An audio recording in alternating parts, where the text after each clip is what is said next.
January 1944, Camp Hereford, Texas. The wind moves slowly across the flat Texas plain. Barbed wire hums faintly as it warms under the winter sun. Inside the compound, Italian soldiers stand in silence, not from fear, but from confusion. The smell reaches them first. Fresh bread. Coffee. Meat simmering in open kitchens. This is not what they were promised. Only weeks earlier, many of these men had surrendered in North Africa or Sicily, exhausted, underfed, and certain of what captivity meant. Fascist briefings had been clear. American prison camps, they were told, would be brutal places. Hunger. Humiliation. Beatings. A slow punishment for losing. Instead, a U.S. guard nods at them as he passes. No shouting. No rifle raised. The camp gates remain closed, but the men are given books. Musical instruments. Work details without chains. At night, the Italians speak in whispers, unsure whether kindness is a trap. Some wait for the cruelty to begin. Others quietly realize it already has not. They do not yet know that this moment, this unsettling calm, will change not only how they see the enemy, but whether they will ever return home at all. And to understand why tens of thousands would one day refuse to leave, the story must begin long before Texas, with the Italy they left behind. Long before Italian soldiers ever saw an American camp, their understanding of captivity had already been shaped for them. By the late 1930s, Italy was a nation wrapped tightly in illusion. Benito Mussolini's fascist regime had spent nearly 2 decades constructing a story of national strength, of discipline, honor, and inevitable victory. Italian newspapers, radio broadcasts, and military briefings repeated the same message: Italy was a reborn empire, heir to Rome, standing shoulder to shoulder with Nazi Germany against weak, decadent democracies. But behind the slogans, reality was thinner. Italy entered the Second World War in June 1940 unprepared for a modern, industrial conflict. Its army was large on paper, but poorly equipped. Tanks were lightly armored. Artillery outdated. Logistics fragile. Many units lacked sufficient food, winter clothing, or motorized transport. Officers often relied on improvisation rather than doctrine, while enlisted men, mostly conscripts, were pulled from farms, factories, and fishing towns with little ideological commitment to fascism. Still, propaganda filled the gaps that equipment could not. Italian soldiers were taught that surrender was dishonor. Capture meant suffering. And above all, Anglo-American enemies were portrayed as ruthless imperialists, hypocritical nations that preached freedom while practicing cruelty. Training manuals and political officers warned that prisoners taken by the British or Americans would be starved, beaten, and used as forced labor until death or release. These ideas mattered, because by 1941 and 1942, Italian troops were being deployed far from home, into environments where morale would be tested to its limits. In North Africa, Italian divisions fought alongside German forces under General Erwin Rommel. The Desert War was unforgiving. Heat, sandstorms, and extended supply lines eroded combat effectiveness. Italian units often bore the brunt of defensive fighting, holding static positions with limited anti-tank capability against better-equipped Allied forces. When Allied offensives began to gain momentum in late 1942, particularly after the Second Battle of El Alamein and the Anglo-American landings in Operation Torch, Italian formations began collapsing in large numbers. Not always because they lacked courage, but because they lacked options. Surrender, once unthinkable, became survival. By early 1943, tens of thousands of Italian soldiers were taken prisoner in Tunisia. Many had not eaten properly in days. Some had marched barefoot. Others had watched German units withdraw first, leaving Italian allies exposed. The myth of fascist solidarity fractured under pressure. Then came Sicily. In July 1943, Allied forces landed on Italian soil itself. Operation Husky exposed the hollowness of Mussolini's military claims. Italian coastal defenses crumbled quickly. Entire units surrendered with minimal resistance, not out of cowardice, but exhaustion and disillusionment. Many soldiers were relieved to lay down their arms, believing the war was already lost. Yet even as they surrendered, fear remained. These men still believed captivity would be harsh. They expected punishment for defeat. They assumed American guards would treat them no better than fascist officers had treated their own troops. When they boarded ships bound westward, across the Atlantic, away from Europe, they did so with resignation, not hope. They did not yet understand that the rules governing their captivity would be radically different from what they had been told. That difference began with a set of international agreements, and a uniquely American approach to enforcing them. For most Italian prisoners, the journey into American captivity began not with bars or blows, but with paperwork. Under the 1929 Geneva Convention, the United States had committed itself to a strict framework for the treatment of prisoners of war. Food rations equivalent to those of American troops. Protection from violence. Access to medical care. The right to religious practice. And, crucially, immunity from punishment simply for having fought on the wrong side. Unlike some European powers, the U.S. military took these rules seriously, not out of sentimentality, but discipline. Compliance was enforced through inspection, documentation, and the expectation that American soldiers represented the nation as much as the uniform. Italian prisoners first encountered this difference in North Africa and Sicily. After surrender, they were searched, registered, and fed. Medical personnel treated wounds without interrogation. Officers were separated, but not abused. Many Italians were struck by the absence of shouting. Orders were given calmly.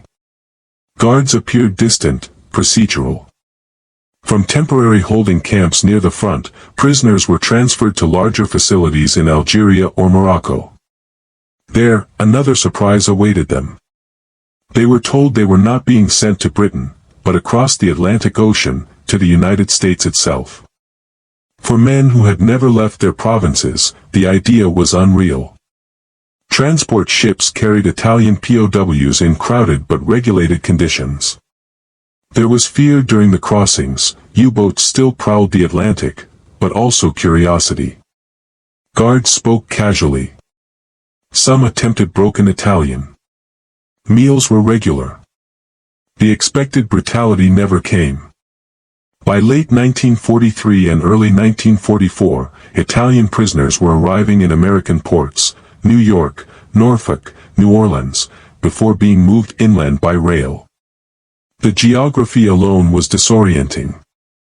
Endless forests. Vast farmland. Cities larger than anything many had known. The United States would eventually hold more than 425,000 Axis prisoners during the war, including Germans and Japanese. Italians made up a significant portion, over 50,000 by war's end, distributed across more than 500 camps in nearly every state. Camps like Hereford in Texas, Fort McClellan in Alabama, Camp Atterbury in Indiana, and Fort Missoula in Montana became temporary homes for Italian soldiers. These were not extermination centers or punishment colonies. They were structured military installations, governed by regulations, inspections, and accountability. Each camp followed a predictable rhythm.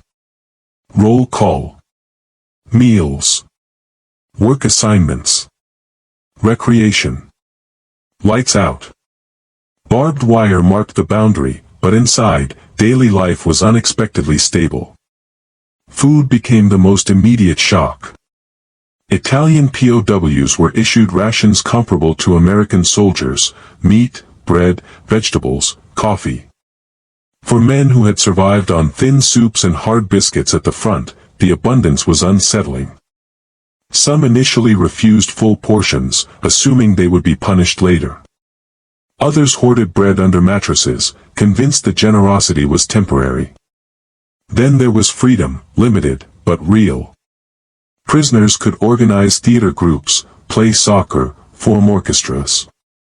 Catholic chaplains held Massachusetts letters were allowed. Red Cross parcels arrived. American guards often treated their duties as routine, not personal. Prisoners were enemies in theory, but men in practice. What unsettled the Italians most was not the kindness itself, but its consistency. Weeks passed. Then months. The cruelty they expected never arrived. And as the reality of captivity replaced the myths of fascism, something deeper began to change, not only how Italian POWs viewed the Americans, but how they viewed the war, their leaders, and themselves.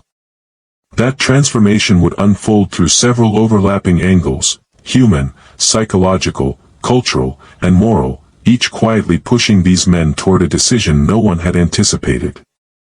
The first transformation occurred not in policy rooms or command offices, but in the quiet routines of daily life. For Italian prisoners, captivity stripped away the urgency of survival that had defined their months at the front. There were no artillery barrages. No forced marches. No orders shouted in panic. Instead, there was time, long, unfamiliar stretches of it. Time to eat slowly. Time to sleep without fear. Time to think. Hunger had shaped nearly every decision they had made as soldiers. In North Africa and Sicily, rations were often insufficient or irregular. In American camps, food arrived at fixed hours, every day. Kitchens followed schedules. Leftovers existed. This alone altered behavior. Men who had once fought over crusts of bread now debated recipes. Some asked for tomatoes, olive oil, or garlic, small reminders of home. With physical needs met, psychological defenses weakened. The fascist narrative had depended on constant pressure, speeches, slogans, discipline enforced through fear. In American camps, that pressure vanished. There were no political officers. No mandatory salutes to portraits of Mussolini. No punishment for speaking openly. Italian prisoners were allowed to argue among themselves, to complain, even to criticize their own government without consequence. For many, this freedom was more destabilizing than confinement. Some prisoners grew quiet. Others became angry, not at the Americans, but at the lies they had accepted. News filtered in through newspapers, radios, and word of mouth. Allied victories. The bombing of Italian cities. Rumors of unrest back home. The certainty that Italy was winning dissolved slowly, then all at once. Cultural shock deepened the sense of displacement. American guards did not behave like conquerors. They joked. Smoked cigarettes. Listened to music.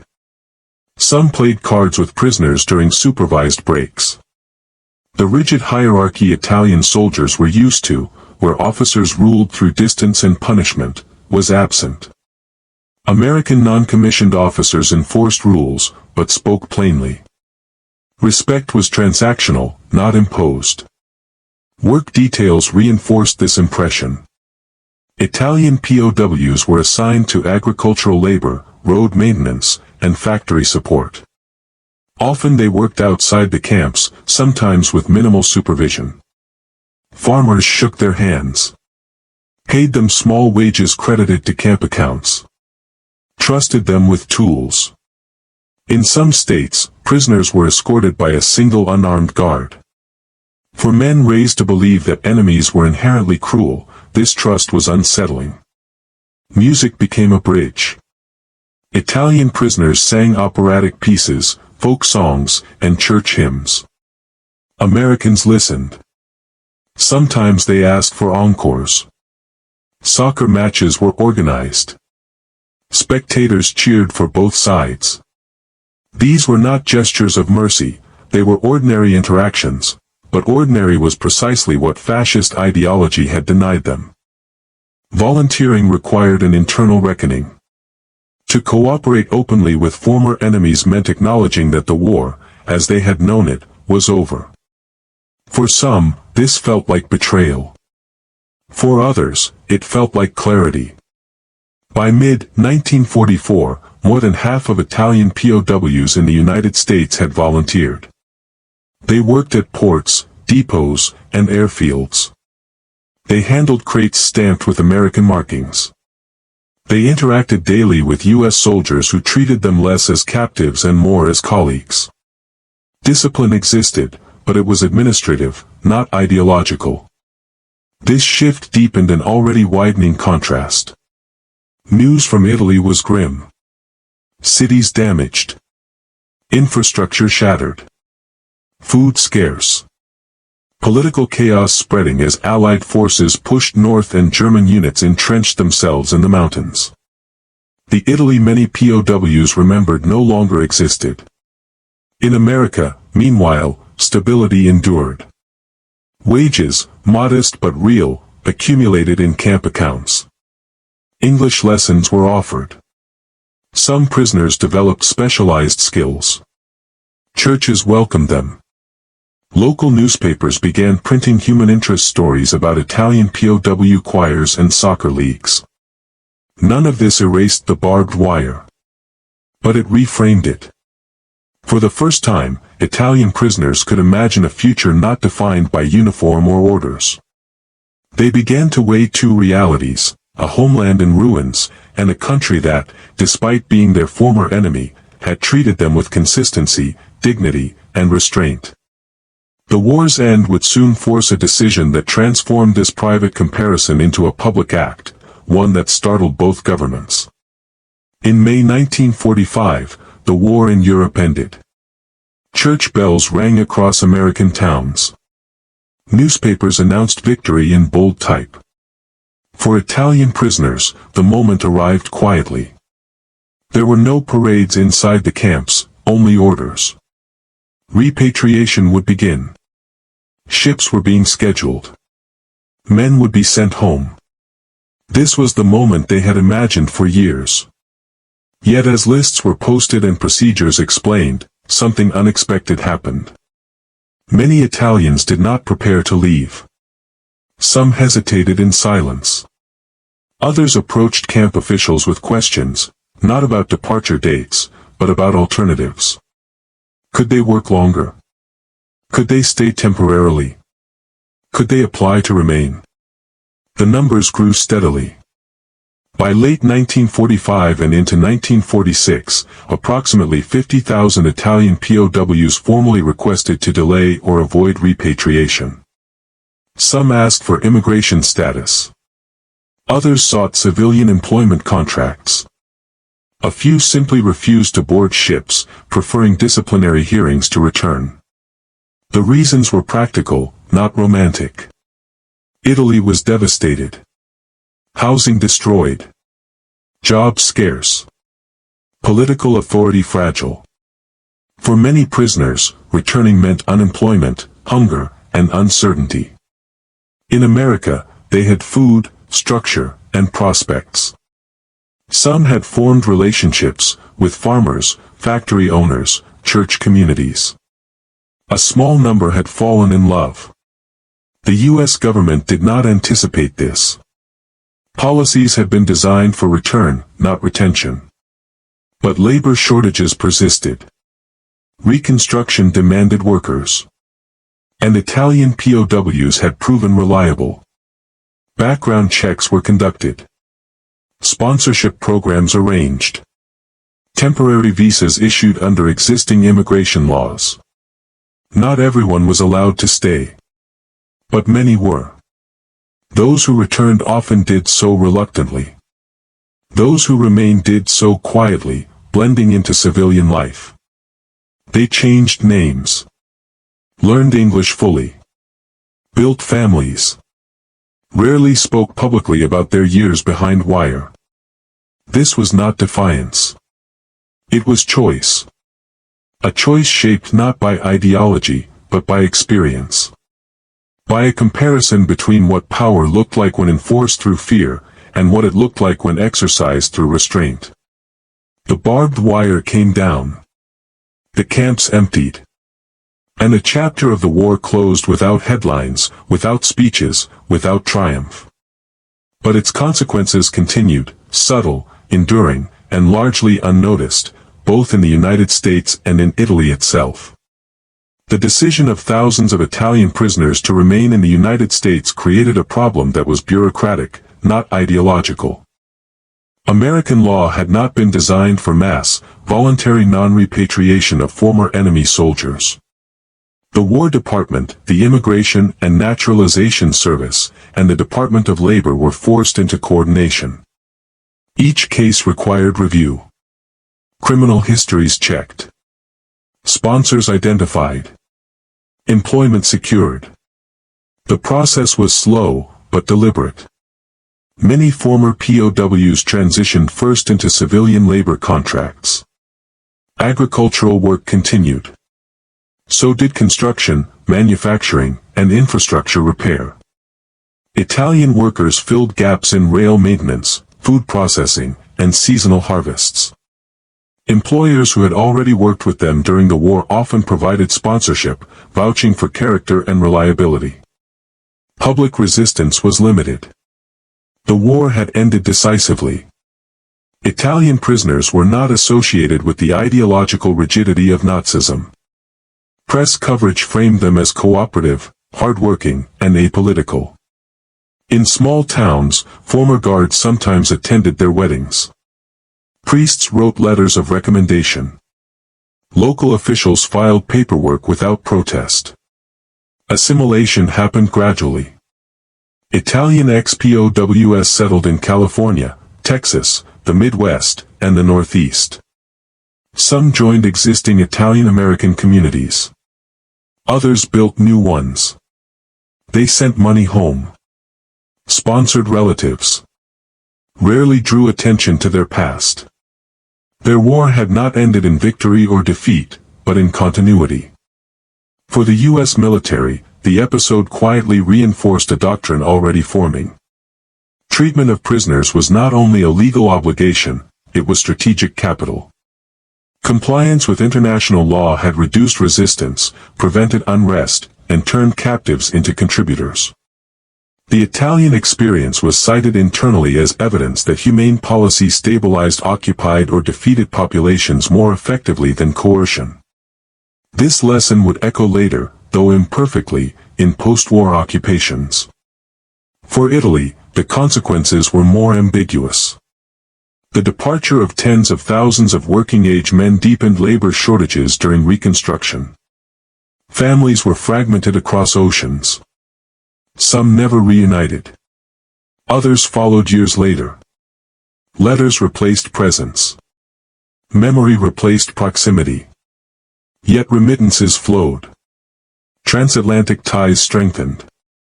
Italian-American identity expanded, not through immigration quotas alone, but through wartime displacement turned permanent. By the late 1940s, the camps themselves disappeared. Barracks were dismantled. Fields reclaimed. Only concrete foundations remained, silent markers of lives temporarily suspended.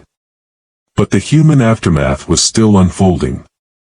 And in Italy, the memory of these men, captured, fed by enemies, and changed by kindness, challenged the simplified narratives of heroism and betrayal that post-war politics preferred. In post-war Italy, there were no monuments dedicated to prisoners who chose not to come home. The country was busy rebuilding. Roads, factories, and governments demanded attention. The memory of defeat was uncomfortable. Civil war, collaboration, and occupation had fractured communities. In this atmosphere, the story of Italian POWs in America did not fit easily into national narratives of resistance or redemption. For families, the absence was deeply personal. Some received letters announcing a decision to stay. Others heard nothing for years. A few never knew whether sons or brothers had survived the war at all. Bureaucratic records were incomplete. Communication across the Atlantic remained slow. For many, the war ended without closure. Archival evidence, however, tells a consistent story. U.S. military reports describe Italian POWs as cooperative, low-risk, and adaptable. Camp inspections noted high morale relative to other Axis prisoners. Red Cross assessments confirmed compliance with Geneva standards.